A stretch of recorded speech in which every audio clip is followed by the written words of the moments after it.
You're listening to One Decision, the podcast that looks at the choices that shape our lives.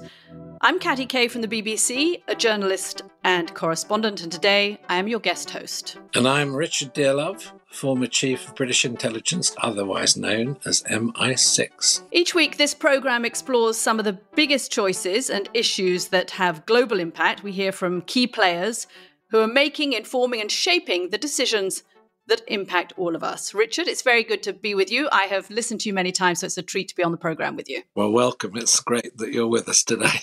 Thank you. And today we're joined by Marco Rubio, the Republican senator from Florida, who sits on the Senate Foreign Relations Committee, on the Intelligence Committee, very well placed to answer lots of questions about what's going on around the world this week, and has endorsed President Trump, so sits on that side of the US political spectrum for those who are interested. But before we get to our conversation with Marco Rubio, and particularly we focused on China and Latin America, areas of the world that he's put a lot of time into, and Ukraine, I wanted to get an update from you on what you think about this drone strike that killed 3 American soldiers in Jordan. First of all, just give us a picture of what you think from an intelligence perspective went wrong. How did this happen? Well, I think something definitely must have gone wrong because the sophistication of US air defense of these sites that they've got across the Middle East is very practiced.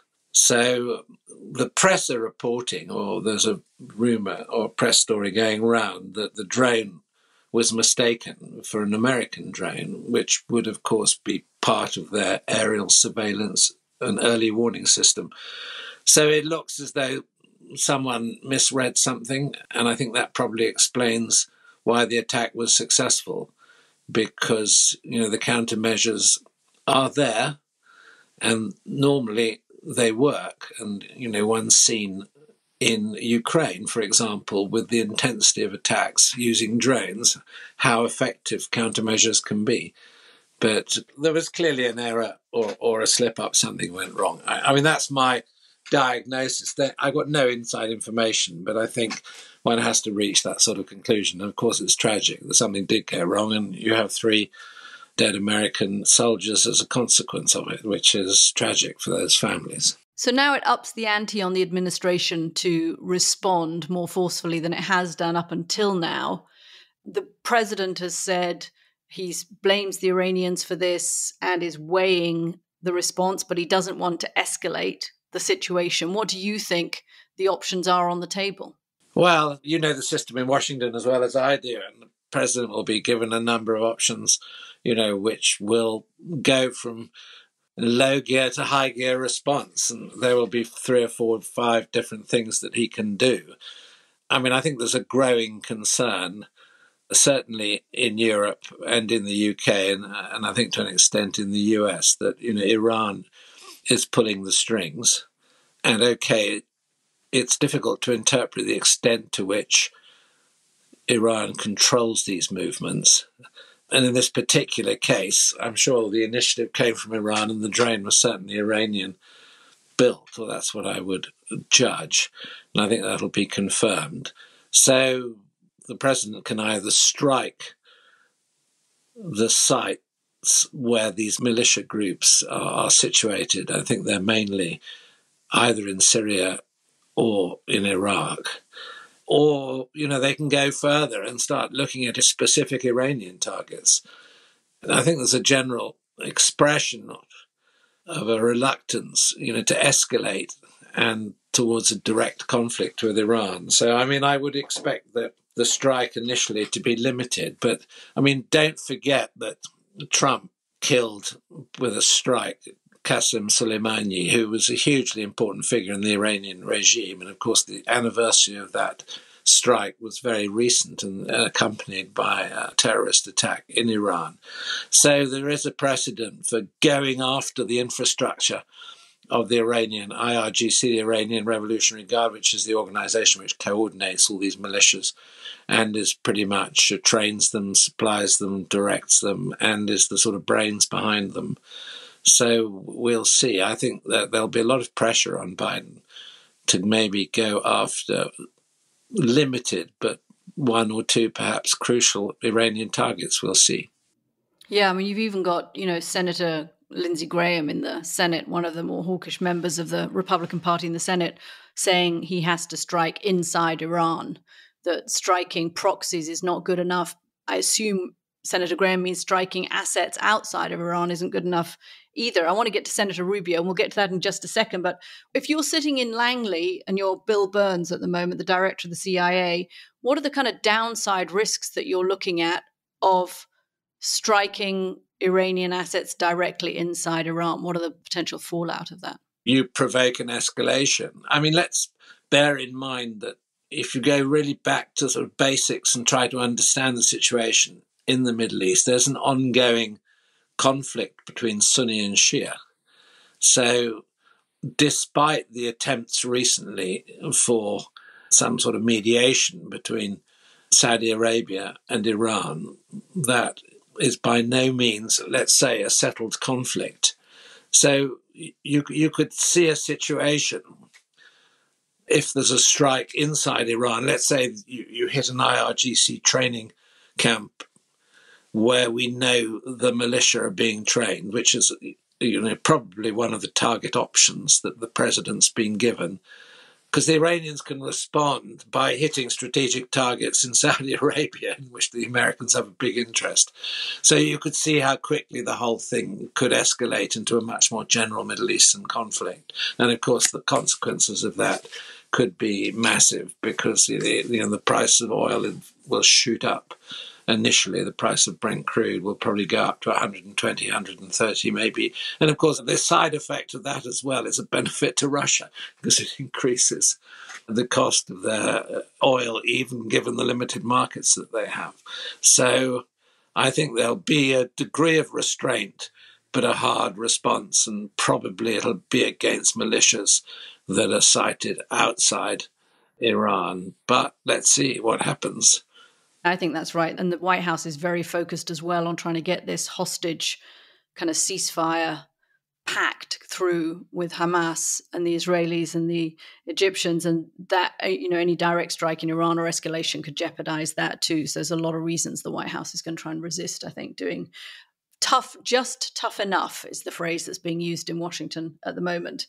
Okay, let's bring in our guest, Senator Rubio from the Intelligence Committee and the Foreign Relations Committee, a very powerful figure in the Republican Party when it comes to America's role around the world, somebody who's been very engaged in American leadership issues.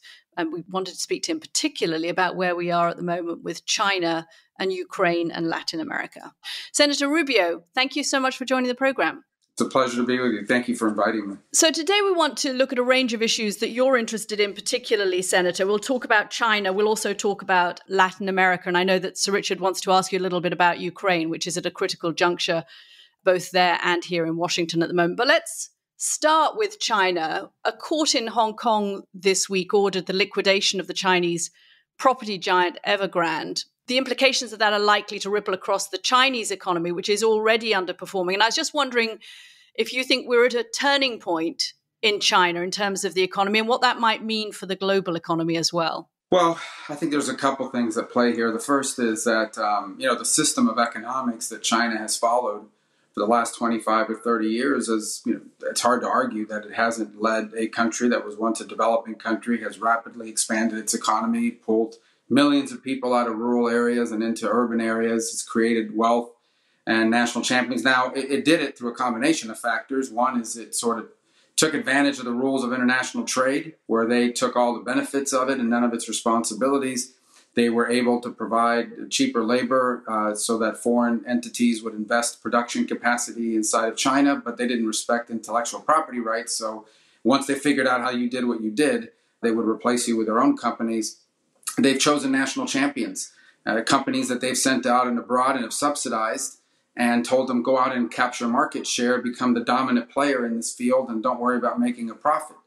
The problem with all of that is that it has led to a lot of growth, but two things happen. The first is at some point you grow to a more developed economy, and it is difficult for developed economies to grow at 5 or 6%.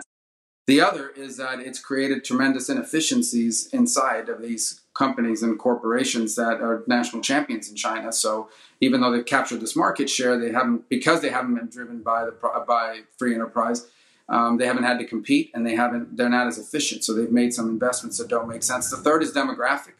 They know for a fact that they did not produce enough children to remain as productive, which is why they're so focused on advances in technology that will allow them to get more productivity.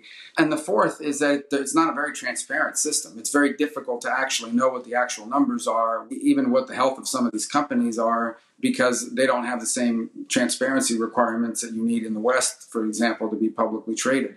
So there's no doubt that China is beginning to confront some internal challenges. That said, they are still the world's second largest economy. They still have a lot of people. They still have tremendous size and capability, and they're going to be a world power for the rest of our lifetimes and beyond. But certainly they're facing some economic challenges, which frankly could be worse than what we know. We just don't know. And I think does have the potential. There is some dramatic developments here to curtail or in some ways impact their ability to continue to pursue their goal of becoming the world's dominant power in the next 22 decades. Senator, I was speaking last week to Alexander Downer, the longest-serving Australian foreign minister, who's now living in the UK. And we were between us theorizing that this moment maybe has peaked China and that, the projections we've made about China perhaps are rather incorrect. And the prospects for China across the board, for many of the reasons that you mentioned, really don't look so good anymore. And maybe China's beginning to take account of that and reposition itself. What I mean by that is it's not being quite so forcefully confronting the United States in terms of its bilateral relations. Do you think that's the case or not? Well, I think there's another possibility, and that is that as they face some of these domestic pressures, they turn to nationalism, they turn to foreign adventures and things of this nature to sort of compensate for it. And so I continue to see China executing on a long designed plan to challenge a world order that they think is controlled by and written to the benefit of Western countries, in particular the United States, our European allies, Japan and South Korea and others. I still continue to see them aggressively pursue that in both rhetoric and action. Obviously, they're facing some internal issues that may limit how quickly they move on some of these things, and it may temper how adventurous they may become. But I think there's an alternative fear here, and that is to some extent that a government who perhaps is not able to deliver economically on some of the promises and needs turns to something like bringing Taiwan under its mandate as a way to sort of rally domestic support at a time when maybe that's flailing. I think there's some elements of that with what Putin has done with Ukraine. What does that mean for US policy? What we've seen under President Biden is largely a continuation of President Trump's policies of tariffs against China. In fact, you've had expansions of export controls to China. Is there much daylight between the current administration, and we are facing a November election, were the administration in Washington to change and President Trump were to be re-elected? Do you think there's much daylight between President Biden now and President Trump in his second term, were he to win one? I believe that there is, and one of those points of daylight is the fact that they're conflicted within the Biden administration. So, for example, on the one hand, they claim they want to challenge China, and they most certainly want to develop the ability for the U.S. and our allies to have diversified supply chains, not be overly reliant, and allow China to dominate certain fields and technologies that are going to be critical to the 21st century. But then they have these dueling mandates that they want to meet that cannot be done in the time frame they want to do them without depending on China. So we're going through an argument now about the building of electric charging stations in the U.S. and whether or not U.S. taxpayer dollars should be involved in subsidizing the construction of these facilities using Chinese technology. It is, in essence, a direct U.S. subsidy to these Chinese industries. You talk about these solar panel and renewable mandates to meet the time frame that some want to impose and that some in the Biden administration want to impose would require you to depend on manufacturers in China. I think there's other voices there that seek to stabilize the relationship and maybe not as be as conflictive. So there's the trade and economic, and then, of course, John Kerry and the climate folks. And I think oftentimes what they want to do is in direct conflict with the second goal, which is to develop some level of independence from reliance on Chinese productive capacity. And I see these crashing into each other. And I think that is one point of daylight between what happened under Trump and what's happening now under Biden that in some ways leave us worse off, not better off. Do you see any congressional action coming up? You mentioned some of the tech restrictions. The Chinese, we know, have been getting around some of those tech export controls. Do you see any congressional action? Are there any hearings? Are there any bills in the works that would prevent China getting access to US tech that advances semiconductor production in China? Well, I hope so, but right now I haven't seen it. You know, when that bill passed, and I was an early proponent of industrial policy when it came to things like semiconductors, I ended up voting against the final bill because it didn't have security restrictions in place. In essence, it poured billions of dollars into research and facilities, taxpayer dollars, but had insufficient security to guarantee that whatever we were making, whatever these facilities were, wasn't going to be stolen or undermined because some company in the U.S. that is actually a front for a Chinese investment gained access to it. And I think, unfortunately, now we have multiple examples, some in the public domain, though not all, that's exactly what's happening. We want to close loopholes like this. We see it in unrelated matters. You know, we filed a bill about the slave labor in Xinjiang that presumed that products that were made there were made by the slave labor of Uyghur Muslims. But now they have found a way to circumvent that through what de minimis rules, where if it's under a certain amount, you don't have to scrutinize it, or simply by shipping it via a third country, and therefore it looks like the product is coming from Vietnam, for example, and not from China. Those are loopholes that we need to close. The problem we have is that we have industries that benefit from those loopholes being exploited who are lobbying against any congressional action, as they did against the Uyghur bill that we got passed initially. I hope there'll be some congressional action. Unfortunately, I think until some of these abuses have been exposed and we've paid the price for some of these abuses, it may be tough to get people to act because there is a concerted and organized lobby in the American corporate space that is working hard to keep these things from passing. Senator, one of Trump's sort of foreign policy achievements was certainly resetting relations with China and getting globally, the world to think about how they manage their relationship with China. And that's had a huge and enduring influence, on European governments, on the Biden administration.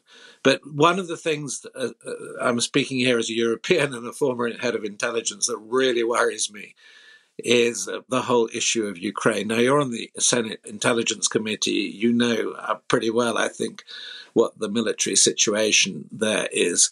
I mean, Trump's apparent policies, okay, we can't use more than apparent policies on Ukraine, seem to me extremely worrying. And definitely here in Europe, this is a source of huge anxiety that if a premature deal is done with Putin that yields him a chunk of Ukrainian territory, then, we might have a predatory Russia on our hands looking at other advances in Europe. The issue of, security, I think, is a global one. It applies as much to the United States as it does to Europe and to the UK. So, how could you, as having declared your support for Trump as a presidential candidate, how can you reassure, let's say, Europeans on this actually crucial security point? Well, I don't presume to speak for former President Trump. I hope he's future President Trump. I don't, but I can tell you what I do know pretty well, and that is that I think Trump, based on what I know about him and what I know about him now, would view a all-out Putin victory in Ukraine under his watch to have been a failure, to have been a show of weakness. And so I don't think, no matter what the rhetoric may sound like, and he's been pretty opaque about what it means, and I think deliberately so, I don't think he is someone that sort of views that any sort of Putin victory in Ukraine would be something that he would be in favor of. Now, here's where I think the situation in Ukraine stands, and that is it's pretty clear, and I think it's obvious to Vladimir Putin, that he is not going to achieve the strategic objectives that he had in mind in February of 2021 or 22 when that invasion started. He's not going to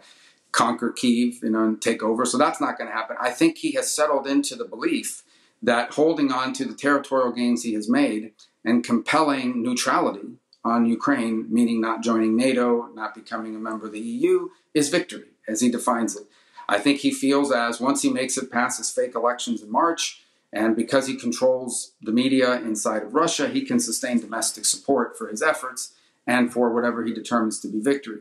I think he feels pretty optimistic that he's going to be able to achieve that, and I think he's counting on a loss of interest on the part of the West in terms of being supportive. So what I would say is that I think this is headed to a point in time, and I would be surprised if that's not even happening now with some back channels, where in fact the Ukrainians and the Russians will both realize that at least their maximalist aims in this regard are probably not achievable for either side. And so some of that process is going on. Now, my guess is that the stronger hand Putin feels he has, the higher his demands may become in any sort of agreement like that. And so I do think it's premature to talk about it in detail, but that's where I think we are headed. I think for the United States and the West in particular, we find ourselves in a catch-22, particularly the United States. Let me just speak about the United States. On the one hand, I think China, as an example, would love nothing more than for the United States to be depleted in our efforts to continue to put $60, $70, $80 billion into this effort every 9 or 10 months. On the other hand, if we decide not to do that, I think they are prepared to go around the world and say the United States is no longer able or willing to live up to its commitments. For example, they would message to the Taiwanese that if the U.S. wouldn't even provide weapons for Ukrainians to fight for themselves, how are you counting on them to actually come and defend you if we come after you? So you might as well cut a deal with us, the best deal you can, because it's a fait accompli. So I think we have to find a policy moving forward that doesn't deplete us and at the same time preserves our credibility on the world stage and does not allow Putin to be rewarded in a way that would encourage others to take similar action. And I don't think it's a coincidence that Trump had announced we were withdrawing from Afghanistan, but you saw in which that withdrawal happened so chaotic with that devastating and damaging imagery. I don't think it's a coincidence that from the moment that happened, we have Ukraine, we have what's happening now in the Middle East, which continues to escalate. We have North Korea becoming increasingly aggressive and firing rockets over Japanese and South Korean airspace, and the potential of Taiwan as well. And who knows what other developments are out there. And I do think that any time that adversaries believe that the U.S. and the West and our allies in the West are incapable, unwilling, or spread thin, it invites adventurism. And so I would say, certainly if he's listening to me, and my advice is to ensure that nothing that happens with Ukraine, beyond the moral values, which are moral arguments, which are strong about one country shouldn't be invading another and by force compelling them to do these things, would be the argument that do not do anything that encourages adversaries to believe they are able to do things that in the past they were not willing to do, because that's how you find yourself in the major conflicts and that's how you find yourself in major wars. So, Senator, we're in a position at the moment where a deal that couples funding for the southern border on immigration is tied up with funding for Ukraine. From a outside perspective, the coupling of those two things might in and of itself be both worrying and perplexing. Is there any way America could decouple those things? Because it doesn't look at the moment like a deal on immigration is going to get through the House of Representatives, which presumably leaves future aid to Ukraine from America in jeopardy. I mean, until they are decoupled, if the immigration part of this deal can't get through the House of Representatives, is America about to stop giving aid to Ukraine? First of all, it can never be zero. It will not be zero no matter what, simply because much of the aid we've provided Ukraine is out of our own weapon stockpiles that we have to restock. And so at a minimum, we have to at least buy back or buy to restock the weaponry that we have shared and provided because we need it for our own defenses. So I would say that the coupling came about as a result of this. Americans are saying we have had 8 million people enter the United States illegally in the last 3 years. And by the way, this mass flow of people across borders is not a U.S. phenomenon. It's obviously Europe has been roiled by this as well. The U.K. has been roiled by this as well. So this is impacting multiple countries around the world as we've seen mass migration movements. And I think a lot of people are saying, and they say to me, how is it that we can find $60 billion to help a foreign government, but we can't even help ourselves? And so that's where this coupling argument came. The challenge here is that the genesis of our migratory crisis in the U.S., where it really took off, is when Biden made executive decisions, executive orders to repeal some of the measures that Trump had put in place. And that really is what set this off. And so the first step to reversing this crisis is to re-implement those things. And I think that's what the realization has become. That doesn't mean there aren't changes we can't make to our immigration laws that wouldn't improve them. But what would really have the most dramatic impact is something Biden has had 3 years to do and refuses to do. Now, where we're headed is, I think if you put them up for a vote individually, there's probably enough votes in the House and Senate, if it's just allowed to be a free vote, to continue aid to Ukraine, maybe not at the same exact level as what's been proposed, but to some level that's satisfactory, and then not to mention Israel and the Asia and the Indo-Pacific region as well, which is all tied together. And I think that's probably where we're going to wind up when it's all said and done. I will say this, and I do think it's been a failure on the part of our administration. They have not done a good job of doing two things: arguing and convincing the American people why the outcome in Ukraine is not simply some regional conflict, but is in our broader national interest. And second, has now outlined what strategy, what is the end outcome that we are trying to help Ukrainians achieve. And that argument has not been made as well. And that's one only a president can make, to be frank. So I've shared this directly with the president because even, no matter what happens now, I don't think anyone would argue that this is the last time that Ukraine is going to need assistance in this conflict. And I think if it's been hard now, it's going to be nearly impossible the next time if we can't convince the American people that it is in our broader national interests as a country are at stake at some level, and that there is an end game in mind that we are helping to bring about. Senator, the problem of migration is really one of the big defining issues for both American and European politics. I mean, it's very clear here across Europe the influence it's having on the political voting patterns in a number of countries. How do you think that this issue, as it were, can be deflected from the mainstream, if it can, so that it becomes not a peripheral issue? It's going to play an important role, but not to be really so central in defining how our politics are playing out, because it really has been hugely disruptive and continues to be. And I think you're having the same problem in the States. It doesn't seem that there are magic answers, but do you have a formula which you favor, which can, as it were, put it back into a proportionate place? Well, a couple points. It's not simply migration has always existed and it will never be zero. I think so many people in such a short period of time into any country or society is going to create tumult in that society. Where it really becomes problematic in politics is when people begin to feel this way and they feel as if those in charge are ignoring it. They're not addressing the issue. In fact, in many cases, diminishing it as an issue at all. And it particularly becomes difficult in the West because of our moral values, of the belief that we have an obligation to help the less fortunate and those who are going through difficulties. The problem is that always has to be tempered with the reality that no nation on earth, no matter how wealthy, how advanced, or how compassionate for that matter, can assume and absorb millions and millions of people from halfway around the world in short periods of time, or at all for that matter, without there creating a societal pushback. And we're seeing it here in the United States. And for a long time, there was a denial that this was even a problem and that that's even happening. And then there was the accusation that anyone who says it's a problem is somehow motivated by xenophobia or hatred or bigotry or racism.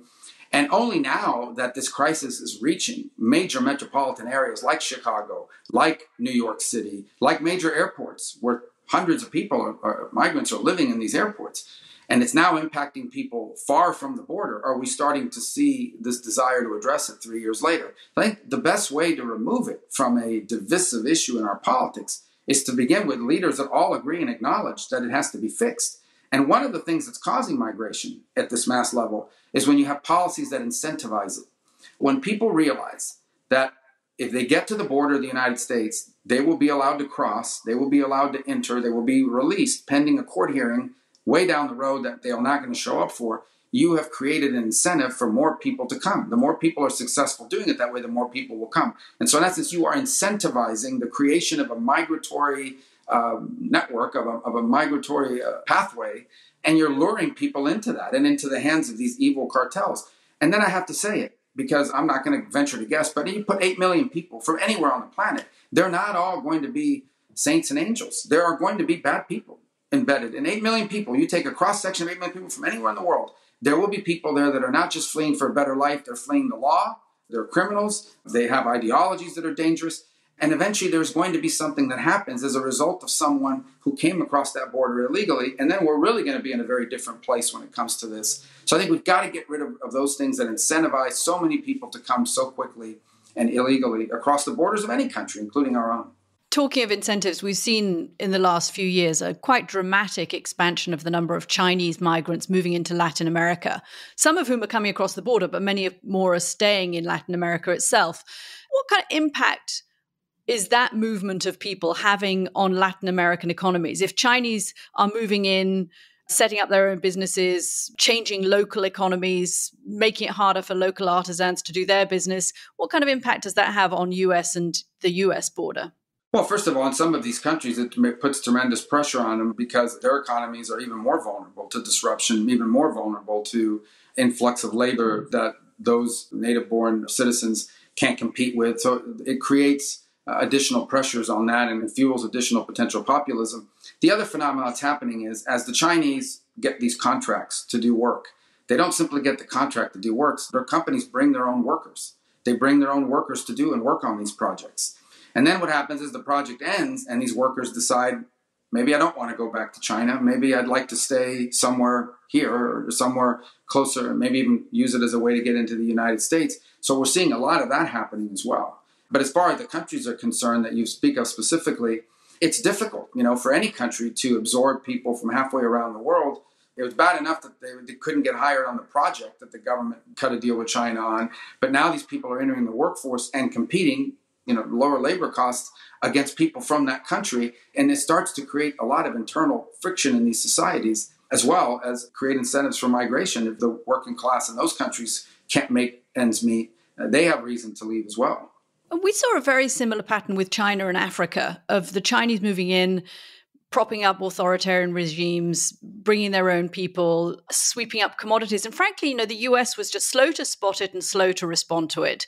Having had the example of Africa, do you think America is doing any better in responding to China's expanding trade relationship with Latin America, which has now moved from commodities to more strategic sectors? Is the US doing enough to protect itself against that? I mean, it should have learned right after Africa, but I don't see much indication that it's doing enough in Latin America either. I think it's doing more. It's not enough. And it's not enough for a couple of reasons. The first is the Chinese come in and they basically offer free money. Here's a $4 billion for a road or a stadium or a series of libraries or what have you.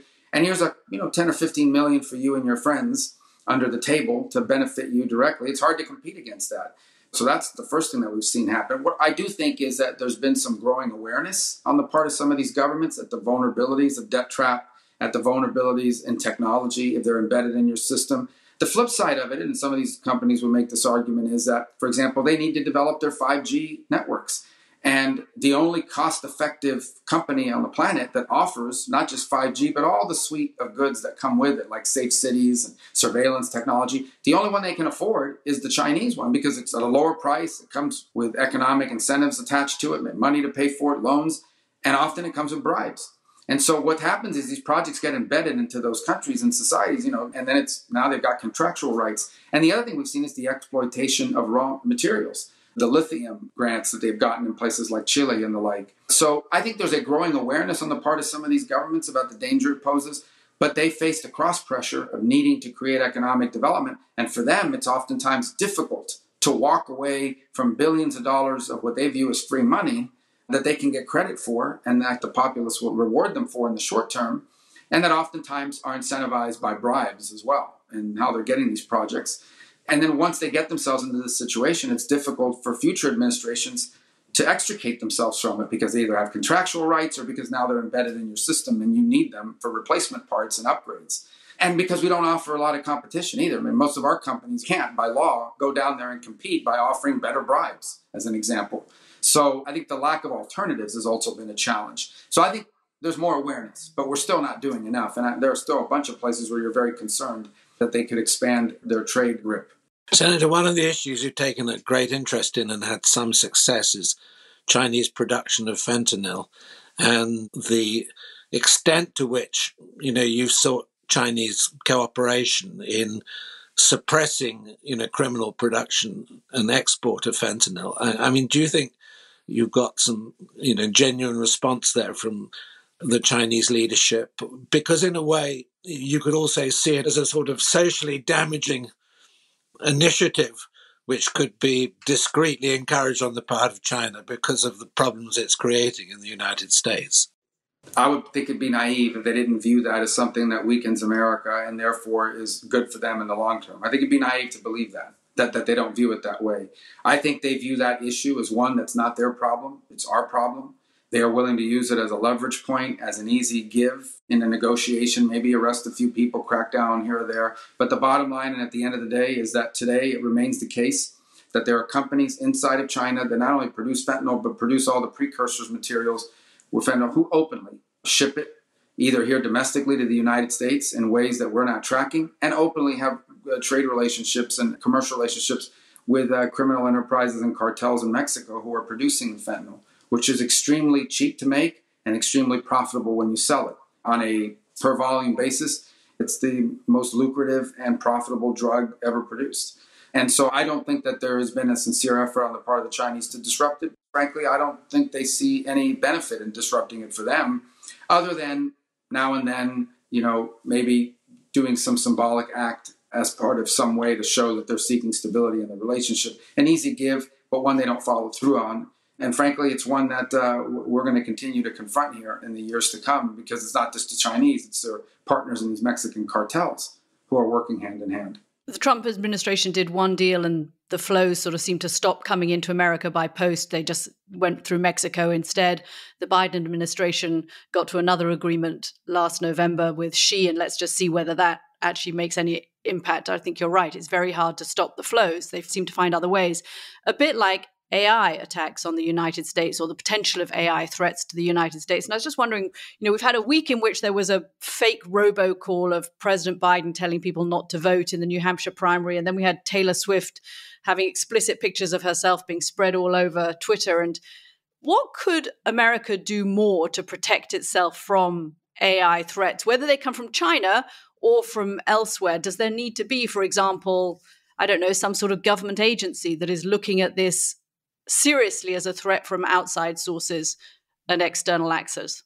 This is a new issue, so I can't tell you that I have sitting here in my pocket the easy answer to something that's brand new. At the core of it is that it's not that it's AI, it's the ability to generate content that looks real but isn't real. And one thing is what a sophisticated nation state could come up with. The problem is with AI and this content is that it's being produced by technology and capabilities that are available off the shelf. I mean, frankly, almost anybody, if you knew where to look, could find tools to generate AI videos and pictures and things of this nature that look very realistic.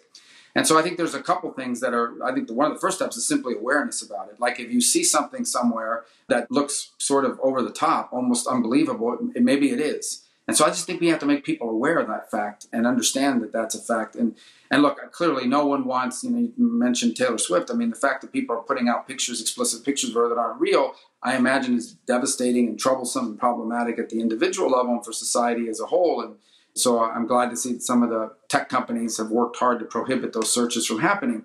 But at a broader level, what I worry about is things that could create, a video of something that is expertly designed to inflame the population of a country on a pre-existing tension point, something that's already divisive in the country, some video that's put out there. I think back to 2020 when we were having, in the aftermath of George Floyd, some video that's put out there that's showing the police brutalizing someone in ways beyond anything you can imagine, and that the media would be reporting it as accurate, or that it would be spreading online as accurate when in fact it never happened, and that therefore leading to riots and worse riots and real division in the country.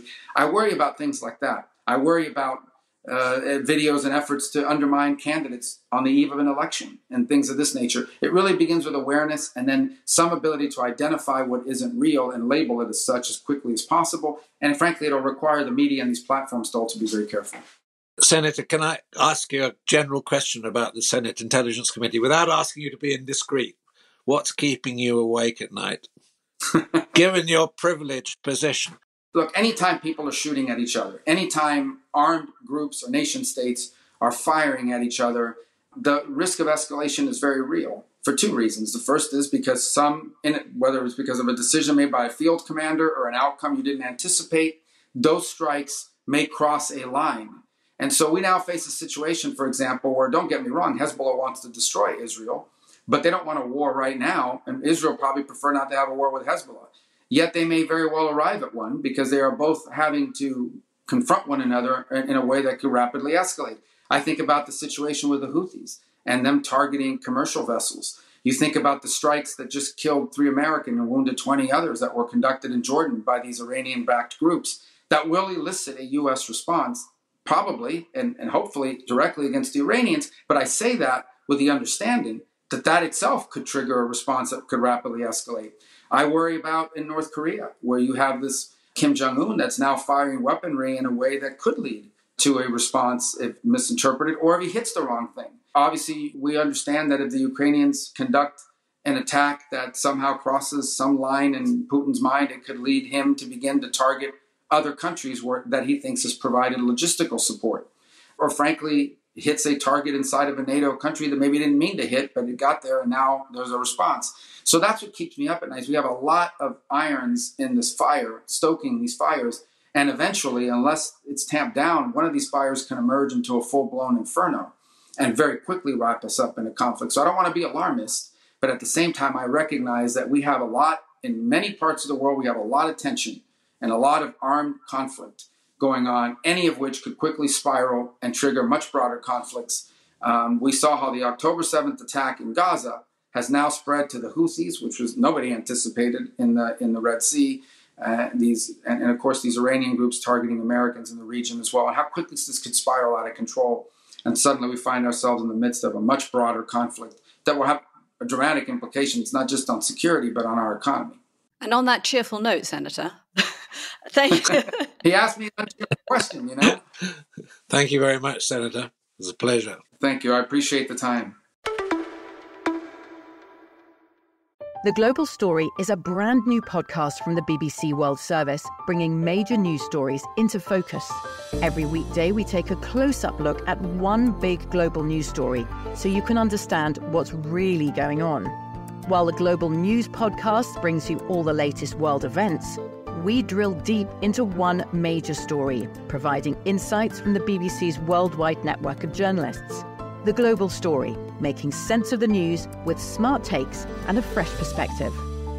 Search for The Global Story wherever you get your BBC podcasts. What stood out to you, Richard, from Senator Rubio's interview? I thought that was fascinating.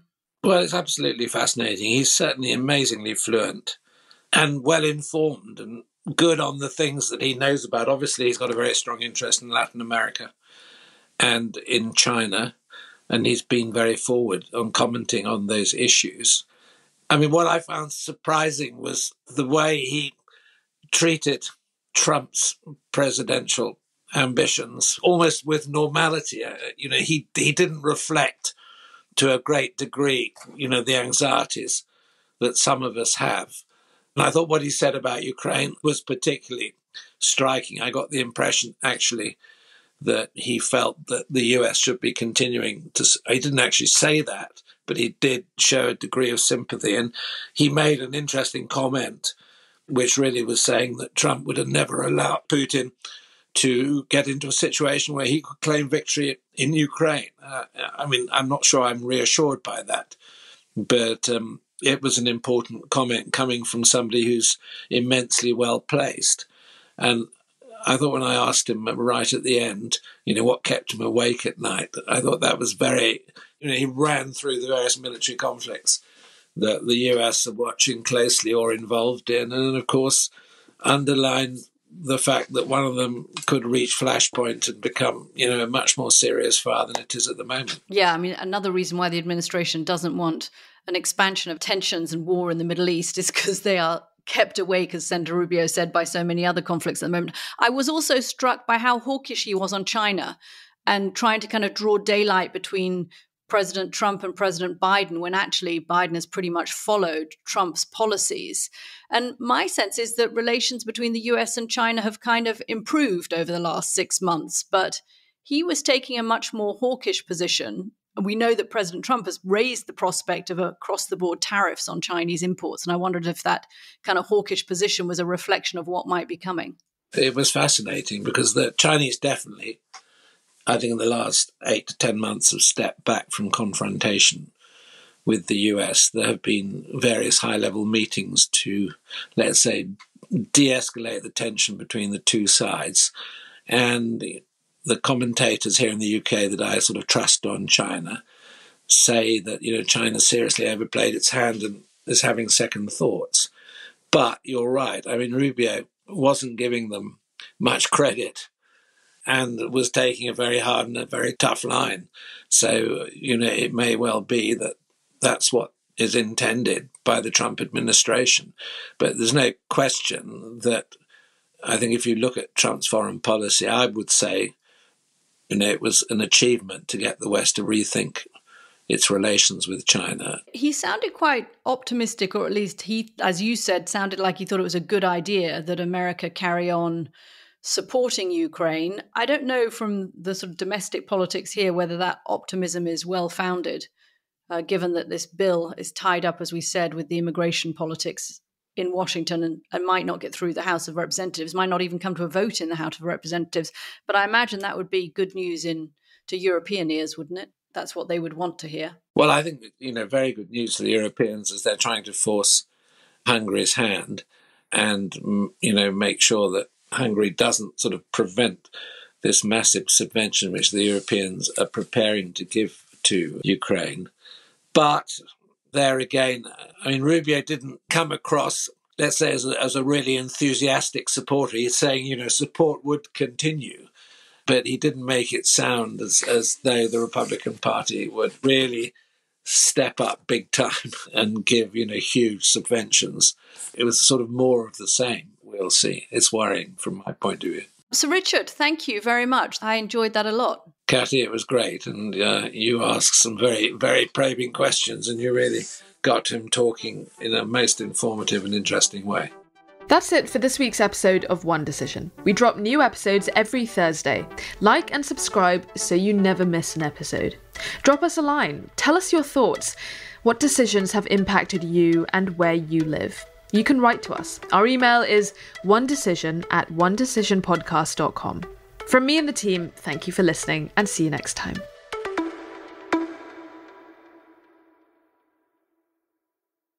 The Global Story is a brand new podcast from the BBC World Service, bringing major news stories into focus.